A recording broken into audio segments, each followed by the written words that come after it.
आज मैं आपके लिए लाया हूँ कक्षा 10वीं की हिंदी की पुस्तक क्षितिज से काव्य खंड का पहला भाग, पहला जो पाठ है हमारा सूरदास के पद। तो आइए सूरदास के पद पढ़ने से पूर्व कुछ सूरदास जी के विषय में जान लेते हैं। सूरदास जी का जन्म 1478 ईस्वी में माना जाता है। इनके जन्म के बारे में दो मान्यताएं हैं। पहली मान्यता के अनुसार इनका जन्म मथुरा के निकट रुनकता या रेणुका क्षेत्र में हुआ था, और दूसरी मान्यता के अनुसार इनका जन्म दिल्ली के सीही नामक स्थान के पास माना जाता है। महाप्रभु वल्लभाचार्य के जो अष्टचाप के शिष्य थे, उन कवियों में इनका स्थान सर्वाधिक है और ये सबसे ज़्यादा मशहूर रहे अपने उसमें। और ये मथुरा और वृंदावन के बीच जो गौ घाट है वहाँ पर रहते थे और श्रीनाथ जी के मंदिर में भजन कीर्तन किया करते थे।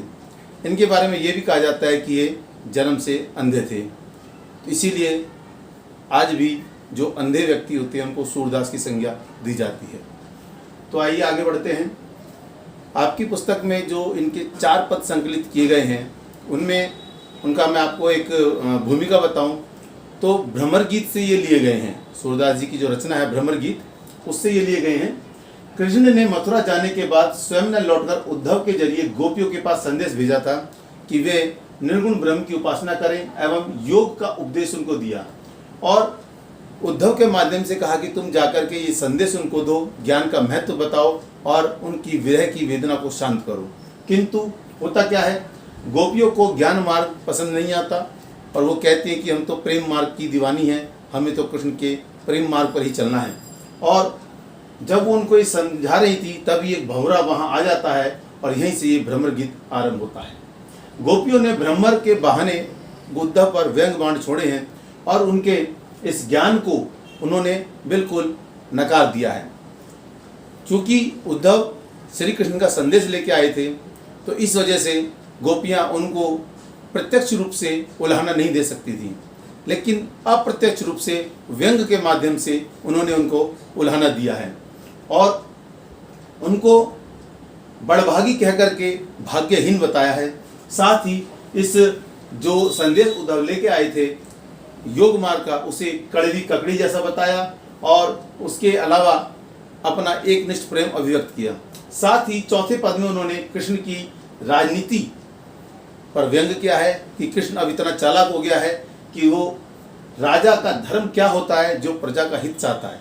तो कृष्ण इस वक्त अपने राजा के धर्म को, राजधर्म को भूल गया है और इस प्रकार वो सारी बात अपनी कहती है।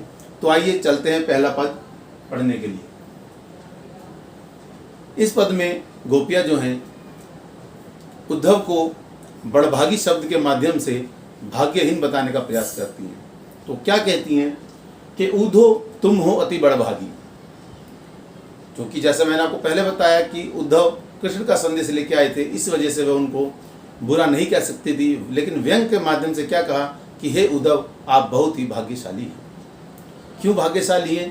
क्योंकि आप अपरस रहित स्नेह तगाते, क्योंकि आप कृष्ण के प्रेम से, अपरस अर्थात अलग, अपरस रहित यानी अलग रहते हो, प्रेम तगाते यानी कृष्ण के प्रेम के धागे से तुमने अपने आप को नहीं बंधने दिया, इसलिए तुम भाग्यशाली हो। और ना ही मन अनुरागी, और न ही तुमने अपना मन उनके अनुराग अर्थात प्रेम में लगाया।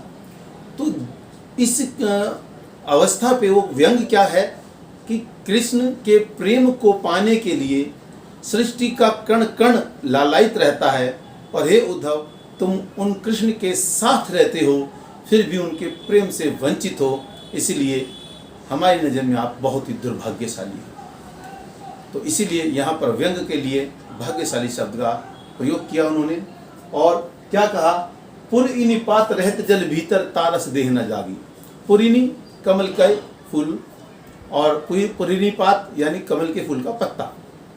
तो वो उदाहरण देती है कि उद्धव आपकी स्थिति जानते हो क्या है, जैसे कमल के फूल का पत्ता पानी के अंदर रहता है, रहत जल भीतर, कहाँ रहता है, जल के भीतर यानी पानी के अंदर रहता है, तारस देह न दागी, तब भी उसके शरीर पर यानी उस पत्ते पर पानी की एक बूंद नहीं ठहरती, वो पत्ता सूखा का सूखा रहता है।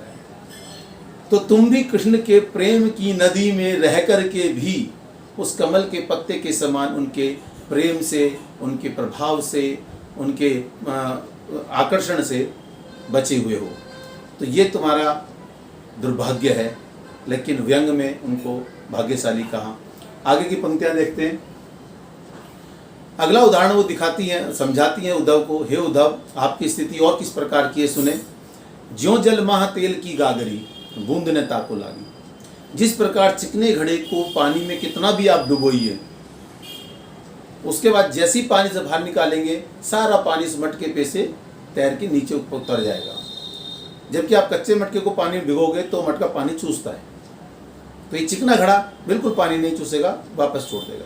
तो तुम्हारी स्थिति इस प्रकार है कि तुम कृष्ण के प्रेम के उसमें अगर आपको डुबोया भी जाए तब भी आप पर कोई असर नहीं पड़ेगा। और प्रीति नदी में पाँव न बोरी और दृष्टि न रूप पर आ गई।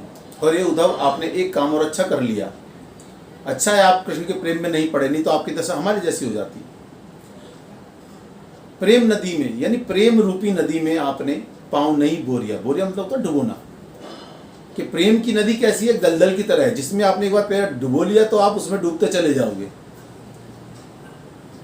और फिर आपको कुछ दिखाई नहीं देगा। इसलिए प्रेम को अंधा भी कहा जाता है। तो प्रीति नदी में पाँव न बोरियो, तो आपने बहुत अच्छा करा कि कृष्ण के प्रेम में अपने पाँव को नहीं डुबोया। और दृष्टि न रूप पर आ गई, और अपनी दृष्टि को भी आपने कृष्ण के सौंदर्य में, उसके आकर्षण में नहीं फंसाया। यह आपने बहुत अच्छा काम किया, क्योंकि हम तो कृष्ण के उस रूप सौंदर्य पे इतने मोहित हैं कि बस उसको देखने के लिए दिन रात मौका ढूंढती हैं। हम तो उसकी एक झलक पाने को बेकरार रहती हैं, और तुम उनके साथ रहकर भी उनके उस सौंदर्य के आकर्षण में नहीं बंध पाए। तुम बहुत ही भाग्यशाली हो, किंतु व्यंग यही है कि तुम बहुत ही दुर्भाग्यशाली हो। और अंतिम पंक्ति में सूरदास जी कहते हैं, गोपियों ने उद्धव से कहा, हे उद्धव अबला हम भोरी, कि हम अबला हैं। क्यों है? क्योंकि शादी से पूर्व हम पिता के संरक्षण में रहती हैं, शादी के बाद पति के संरक्षण में रहती हैं, और पति की मृत्यु के बाद अगर जीवन बचता है तो वो बच्चों की संरक्षण में रहती है। इस प्रकार हमारा पूरा जीवन अबला के रूप में बीतता है। और हम कैसी हैं? भोली भी हैं। हम भोली भाली ग्वालिन हैं। हमें ज्ञान व्यान की बातें नहीं आती हैं। हमें तो सीधा साधा बस ये आता है कि हम कन्हैया से प्रेम करती हैं। और इसलिए उन्होंने कहा कि जिस प्रकार एक चींटी जो होती है वो इतनी भोली होती है, वो जानती है कि इस गर्म गुड़ में, क्योंकि गर्म गुड़ की जो मिठास होती है वो महक दूर तक जाती है, और चींटियाँ उसी मिठास के लोभ में उस गुड़ तक आती हैं और उस गुड़ में लिपट करके अपने प्राण त्याग देती हैं।